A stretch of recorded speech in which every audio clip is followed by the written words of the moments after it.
Hi there, welcome to my Ask Me Anything Facebook live session. I'm Cath King. I'm the plant-based nutritionist and I'm the owner of Seeking Health and the creator of the Eat More to Weigh Less program. And today I'd like to start with a question about being SOS free. So first of all, what is SOS free? What does that mean? Well, SOS is the international Morse code for the distress signal, and it also stands for another cause of distress, that is sugar, oil and salt. And these substances can cause us a lot of distress with our weight and our health. And so being free from them can be a really good idea if you're interested in health and interested in weight loss. And there are some really good reasons for us to try to be free of the sugar, oil and salt. So we'll start with sugar because sugar gets a lot of bad press these days. So most people know that it's not good for us, but I would say that the main reason we should be avoiding sugar is that it's so addictive. So there's some estimates that it's more than 8 times more addictive than cocaine. And we know that it's addictive because when we do brain science research and then we look at the downregulation of the pleasure pathways in a part of the brain known as the nucleus accumbens, the brain of somebody who's addicted to sugar actually looks worse than the brain of somebody who's addicted to cocaine. And that means that the dopamine receptors of that person are burnt out and they're thin and non-responsive. And that, if that's you, that kind of means that you're in a state of lack of pleasure. And that's from anything, not just from the food, because those dopamine receptors have been down-regulated for everything that we would normally get pleasure from. And those things are predominantly food and sex, or if you're a man, sex and food. And sugar includes things like honey and agave syrup and raw sugar and coconut sugar and even the no-calorie sweeteners like stevia. It's really anything that's going to provide a hyper sweet taste on your tongue and are going to send those intense pleasure signals to the brain and then cause that downregulation and the addiction. And it's also important to note with sugar that there's an effect on our insulin levels when we eat sugar. And insulin can actually block a hunger hormone that's called leptin from being seen by the brain. And so we tend to feel more hungry and eat more than we should. And this is the why we see people maybe still feeling hungry after they've eaten a full meal, and then they'll just sit on the couch after dinner and they'll be eating junk. And it's because their brains literally can't see the leptin that's trying to tell them that they're full. And you can learn more about this situation in my webinar, Balance Your Hormones to Master Your Weight. And I've got a short version of that webinar that's free that you can sign up for on my website. And you can also buy the full webinar that looks at 7 different hormones that impact our weight. And you can find that on my website also. And then of course there's also the effect of sugar in terms of our dental health and a whole host of other reasons why we would want to be sugar free. Now bear in mind that I'm not talking about whole natural foods like fruit or other carbohydrate rich foods like potatoes or rice. They're all very healthy foods. I'm talking about the processed, refined, hyper sweet foods that we really don't find in nature. Okay, so next we've got oil, and it's important to realize that oil is also a really processed food.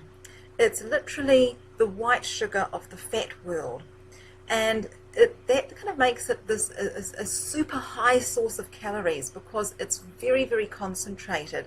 So in terms of weight loss, it's a very bad choice, and oil has no satiety, and so we can find ourselves consuming more calories than we need to without ending up feeling full from eating it. And oil is found nowhere in nature. There are no coconut oil trees, and there's no olive oil trees. If you want to get some fats from coconut or from olives, well then eat the whole coconut or eat the whole olive. So we don't want to be extracting the oil and leaving behind all the wonderful fiber, the vitamins, the minerals, and the antioxidants. And when we look at the teachings of Dr. Esselstyn, he teaches that oil, even what's known as the heart healthy olive oil, actually constricts arteries. It does not dilate them. So as well as making you gain weight, consuming oil also increases our risk for cardiovascular diseases. And then we have salt, and this is often the part of SOS that people have the most trouble being free of. People will find that food tastes bland and boring without salt. But again, there's no concentrated salt found in nature, and we evolved getting all the sodium we needed from what occurs naturally in foods. And bear in mind that the majority of the salt that people eat, they're actually not adding themselves. It's the salt's been hidden in processed foods, and a really good example of this is found with bread.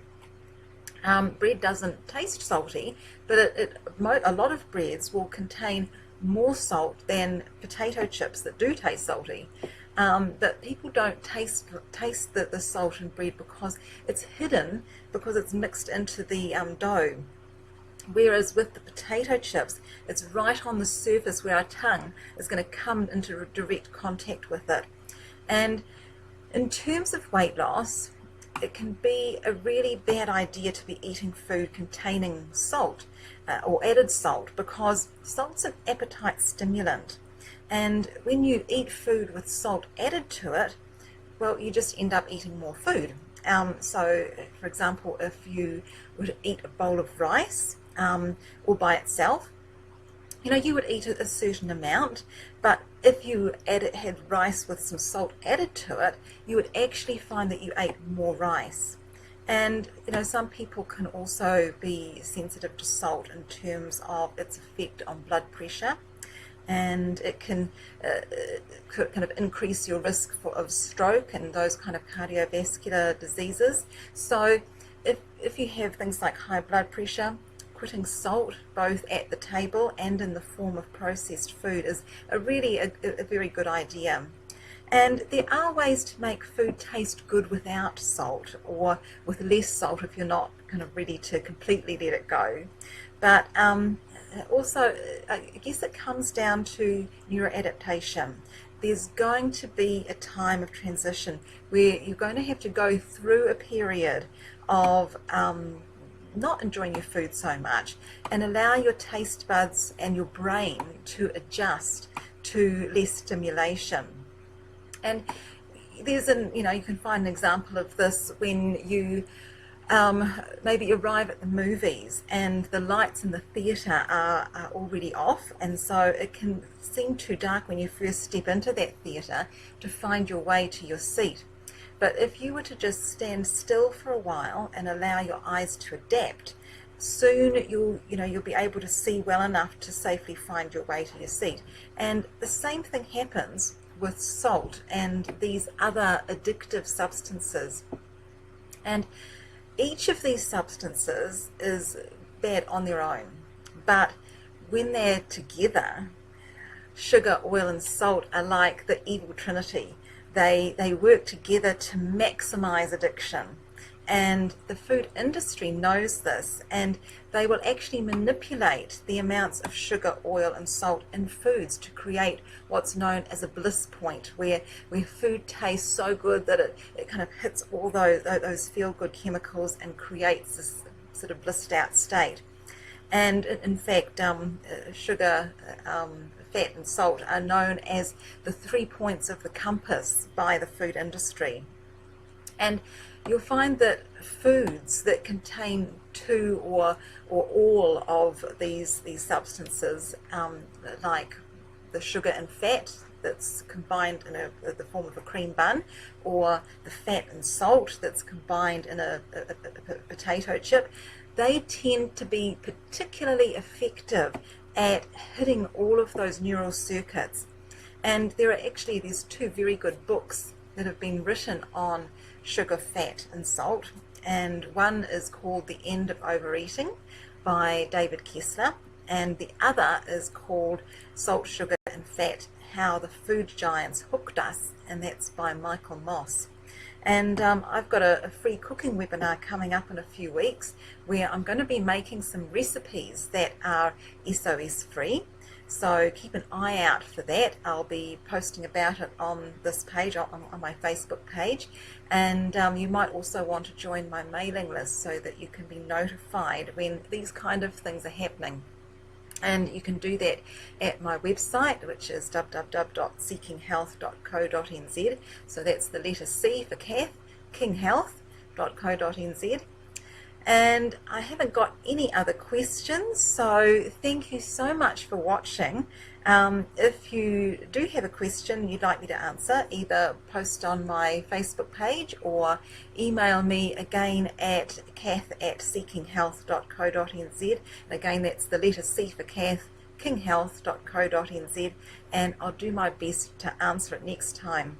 And until then, take care and bye-bye.